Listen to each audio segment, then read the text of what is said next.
Éric Terret possède des vignes ici à Celles-sur-Ours, mais aussi à Mongueux, vignoble grâce auquel il a reçu une médaille d'argent au concours général agricole pour la cuvée Diamant Noir. C'est un produit qui plaît aux dégustateurs.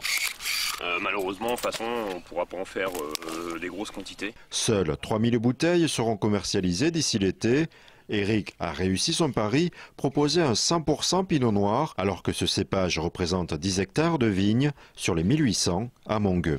On doit être les seuls sur la commune de Mongueux à faire ce type de produit. Aujourd'hui, le Pinot Noir est un peu décrié sur Mongueux, puisque Mongueux c'est une région de production de chardonnay. Et mon père avait fait le pari il y a plus de 40 ans en fait, de planter des pinots.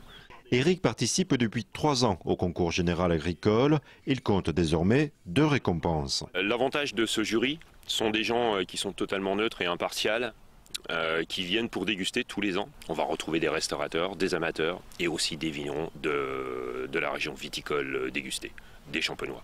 Un des concours les plus représentatifs avec derrière un jury vraiment impartial. Ça prouve qu'aujourd'hui, quand on lance cette nouvelle cuvée, c'est qu'on est dans la bonne direction, on ne s'est pas trompé. Michel Furdinat est revenu du même concours avec une médaille d'or, une habitude. Premier concours agricole, je pense que c'était dans les années 94-95, donc maintenant...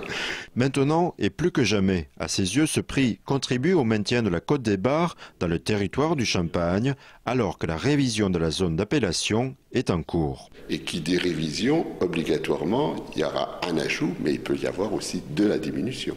D'où l'intérêt de prouver que qualitativement, nos terres sur Quiméridgien sont aptes à produire des champagnes qualitatifs qui sont reconnus par nos pairs, qui sont reconnus, la production des raisins qui est reconnue par le grand négoce, puisqu'aujourd'hui, ces maisons de champagne sont de plus en plus avides de nos terroirs. Tellement avides que les prix du foncier grimpent.